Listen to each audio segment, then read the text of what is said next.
Check out this awesome news about Drake AKA Champagne Papi courtesy of Billboard. Then I'll give you my opinion on it. Billboard.com writes, quote, 7 more songs debut from surprise album giving Drake a record-breaking 21 entries. Drake rules 42% of 50 positions. Hot R&B hip-hop songs chart dated March 7th as the hip-hop star has 21 concurrent songs on the tally, breaking his own record for the most simultaneously charting hits in the history of the chart. The new chart will be refreshed on Billboard's website on Thursday, February 26th. 7 more tracks from his surprise album, If You're Reading This Is Too Late, debuted on the newest chart, joining the 10 already charting cuts from the set. Thus, all 17 tracks from Drake's album are charting on the tally. His grand total climbs to 21 charting tracks as he's also a featured act on 4 additional songs. Drake surpasses his previous record for the most concurrently charting songs, 14, which he matched a week ago on the chart dated February 25th following the debut of his album. The new songs enter off the strength of downloads and streaming, with every track from the set logging no less than 1.8 million US streams in the week ending February 22nd, according to Nielsen Music. Of the album's tracks, Energy leads the pack, taking streaming gainer honors and increasing by 201% to 4.6 million clicks, with 82% stemming from Spotify plays. Sales of the cut also rise up 21% to 77,000 downloads, driving it 4-1 on rap digital songs, his first number 1 as a lead act and 4th overall on the Still Young chart. Of his latest arrival on the charts, quote, Know Yourself earns the hot spot debut at number 23, owed in part to a 13% spike in downloads to 15,000. If You're Reading This Is Too Late remains at number 1 on R&B hip-hop albums, selling 129,000 copies in its second week. The momentum of the new project secures a second week atop the Billboard Artist 100, where Drake becomes the first rapper to earn a number 1 spot. Here are Drake's 21 titles on Hot R&B / hip hop songs dated March 7th, 2015. Number 4, Only, which is Nicki Minaj featuring Drake, Lil Wayne, and Chris Brown. Number 5, Truffle Butter, which is another Nicki Minaj song off the Pink Print, and it features Drake and Lil Wayne. Of course, at number 9, Energy, which is off of Drake's album, that's his song. Number 16 is Tuesday by I Love McConan featuring Drake, so that's I Love McConan's song. Number 17 is Legends. Number 19 is 10 Bands. Number 22 is Blessings by Big Sean featuring Drake. So that's the 4th song that he's actually featured on out of the 21. The other 17, of course, are his. Know Yourself just debuted at number 23. Number 26 is No Tellin'. Number 27 is Preach featuring Party Next Door. Number 28 is Six God, which just debuted. Number 29 is a song called Used To, where Lil Wayne featured on Drake's song. Number 32 is Now and Forever. Number 34 is Six Man. Number 38 is Jungle. Number 39 is Star 67, which just debuted. Madonna debuted at 40. Company featuring Travis Scott debuted at 42. Travis Scott is garbage. Number 43 is Wednesday Night Interlude featuring Party Next Door, which just debuted. Number 45 is 6 p.m. in New York. And finally, number 49 is You and the Six, which just debuted. Okay, so I definitely have something to say about this. First of all, congratulations to Drake, and thank you to Billboard for this informative report.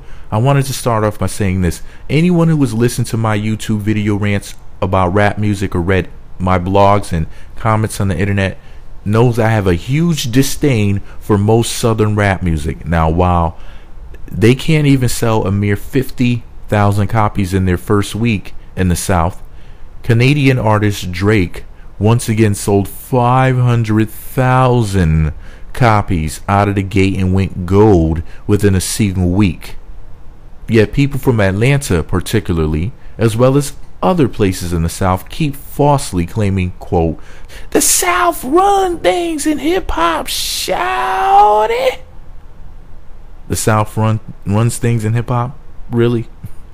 That's, of course, a huge lie. And the reason why J. Cole just sold 350 plus thousand copies in his first week with his third studio album, 2014 Forest Hill Drive, is because Drake and J. Cole have a little something in common. They both come from a mixed race background. J. Cole was born in Germany while Drake is from Toronto, Canada. They don't feel the pressure to be this false image of masculinity that's been sold to young, full-blooded so-called black American men. They're not trying to be the toughest guy in the room. They're not trying to be the biggest drug dealer, gang member, weed smoker, gun toter, etc. At least not on the mic. In other words, they're more relatable. That's what made Kanye West so big when he put out his debut album College Dropout in 2004, about 11 years ago. The truth is, more teenagers can relate to Jesus Walks by Kanye West than they can relate to an album dedicated to shooting people in the face and selling drugs and living in some filthy, disgusting projects, talking about this is my lifestyle, shorty. Now, other than subject matter, Drake, Kanye, and J. Cole show more emotions in their music than the stereotypical contrived anger towards non-existent enemies and haters coming after them and happiness for receiving a blowjob and a check that so many other rappers love to embrace and regurgitate constantly. I mean, like, literally, they can make a whole album about the haters coming after them, busting their chopper, and getting head from hoes. Now, don't get me wrong. Drake, Kanye, and J. Cole rap about money and women, but there is a balance there. They have other things to speak about. They're very versatile, just like Tupac, Ludacris, and Jay-Z. These more relatable rappers are not scared to be vulnerable. They're not scared to express emotions or admit that they cry at times or have experienced deep depression or self-doubt. You know, there's not this constant pressure when you're mixed so much, or if you're foreign so much, to be that hyper masculine false image of what a man is. And, you know, being somebody who has experienced normal human emotions like depression, and you're a man who does cry from time to time, you're not just a machine. Those things are far more masculine in reality than a gun-toting, drug-dealing, illiterate, cooning, sellout, clown, and a thug, which are hallmark stereotypes in southern rap. Now, plenty of rappers right about now are a true minstrel show from hell. And the rappers I just named want to be something than a more caricature of a person like those really, really, really whack rappers like to act like. You know, they just want to be this contrived thing that they didn't even come up with. They didn't even come up with this stupid image. I actually have a blog article, and I never posted it. It will be coming, I guess, soon, and it's going to be named something to the effect of, you didn't create cool, they did. And I'm going to be discussing how the media created this false image of what cool is and what masculinity is, and how people fed into it and bought into this bullshit image, especially younger so-called urban men.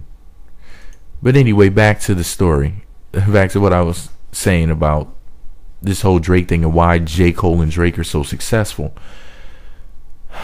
You know, the rappers that I was giving proper due respects to, you know, they at the end of the day want to be more than just a character. They want to have character as opposed to becoming a character. And this is what happens when non-brown people own these damn record companies. It makes people want to live out the images that were sold to them that have absolutely nothing to do with who they actually really are. But I think I'll save my unfiltered mega rant on that subject for a later time. Congratulations to Drake. I wish you were even more successful with your cotton soft self. No, seriously.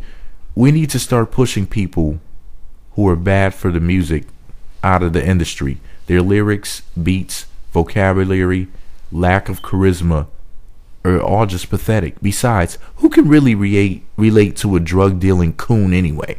I know I can't, but this is just my opinion. I've taken up 10 minutes of your time already. Let me know what you think about it below. Be sure to subscribe to the Meat Magazine YouTube channel. Visit meatmagazine.blogspot.com for more. Shout out to Drake. Congratulations. I know you're popping bottles right now.